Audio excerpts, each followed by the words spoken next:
What do we call this story? The parable of the prodigal son, most likely. But that's not what Jesus calls it. He doesn't actually give it a name. The bolded titles in most Bibles are added by editors.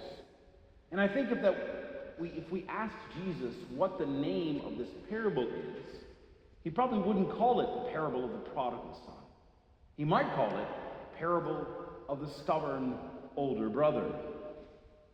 And don't get me wrong, I love to emphasize the prodigal son's return, his father's mercy, especially when I'm talking to someone in the confessional or addressing people who've been away from God for a while. But what is the original context here? Look at how this gospel passage starts. To them, Jesus addressed this parable. To whom? The Pharisees and scribes. Yes, this is a story of the Father's mercy, but it is originally told as a warning to the people who already live with the Father. That's us, y'all. It's me. I am the scribe, the teacher, the religious leader. I know the law, and I have belonged to God for most of my life. Many of you have belonged to God for as long or longer. So what is Jesus saying to us who are already in the church on a Sunday morning?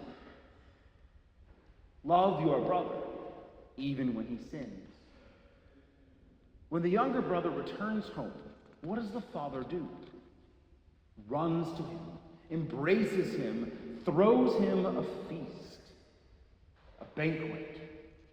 Take note of what the father says, though.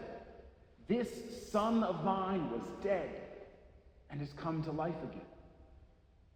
This son of mine.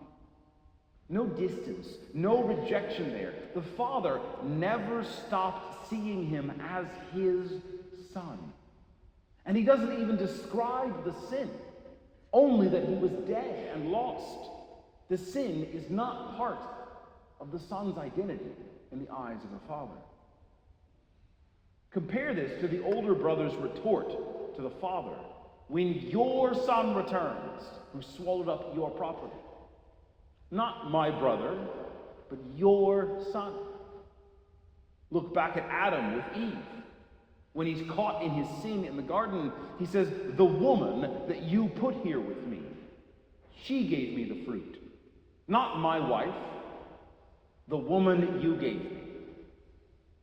We don't want to be identified with, connected to the sinner. We don't want to acknowledge the fundamental connection and relationship that means we belong to one another. And the older son doesn't just ignore his own relationship to his brother.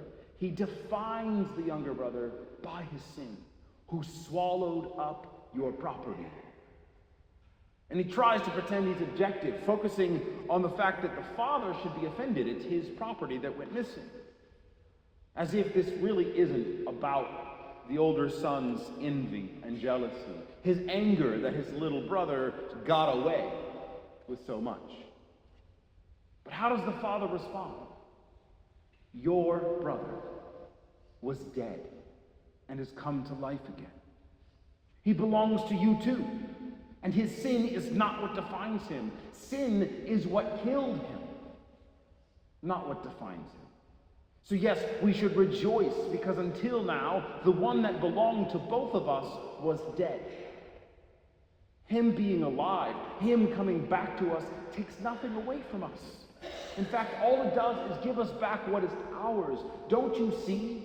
Your brother and my son is ours, and him coming back makes us richer. Why pout about this? This is like losing your wallet and getting angry when someone brings it back. You are richer now. Come and feast. You said you wanted a banquet with your friends, so come on. So why is this older brother so angry? Why is it so hard for him to accept the way his father loves his brother? Because he doesn't believe that he is loved. We so often do not believe that we are loved like that. Stingy, sin-blinded souls that we are, some part of us believes that any love given to someone else must mean less love for us.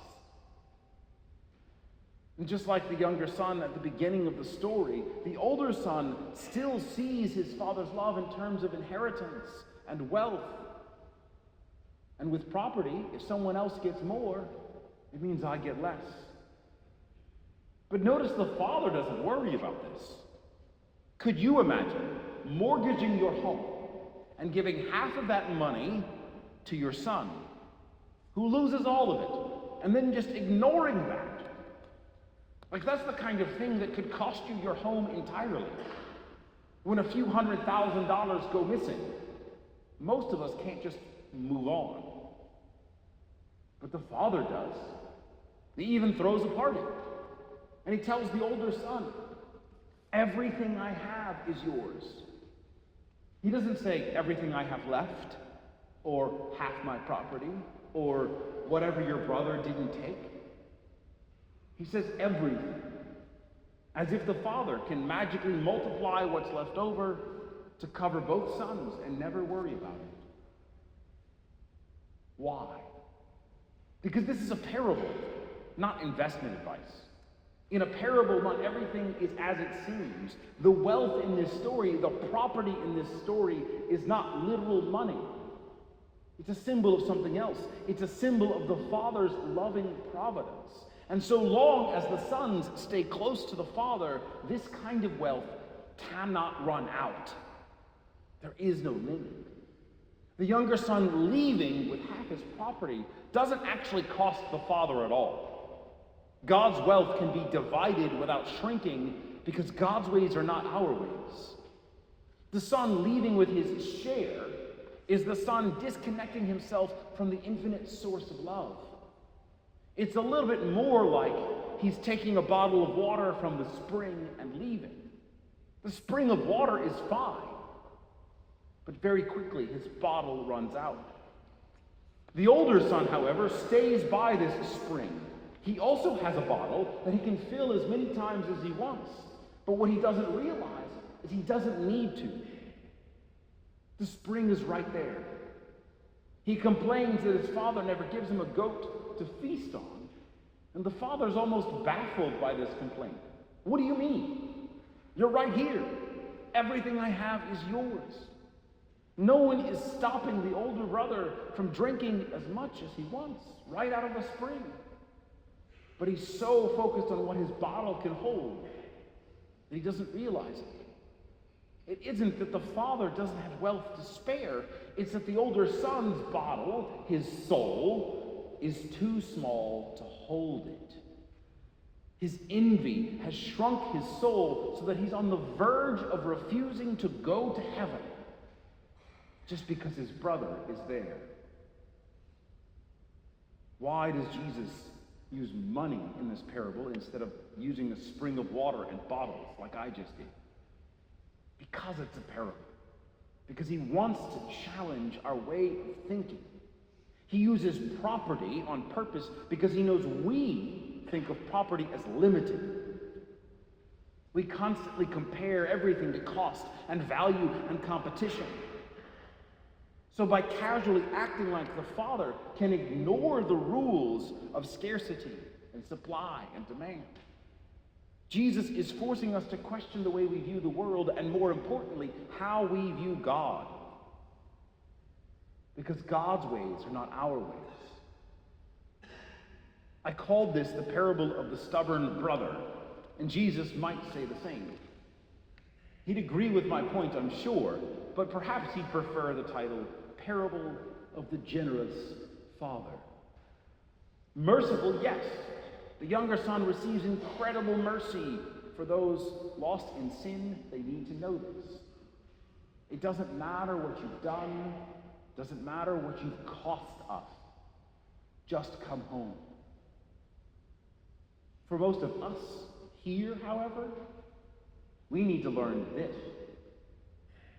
God already loves you. Stop trying to earn it. He's already ready to give you more than you could ever want. And the one holding you back from the immeasurable wealth of his grace and love is you. Sin is us putting limits on God's wealth, on his love and grace.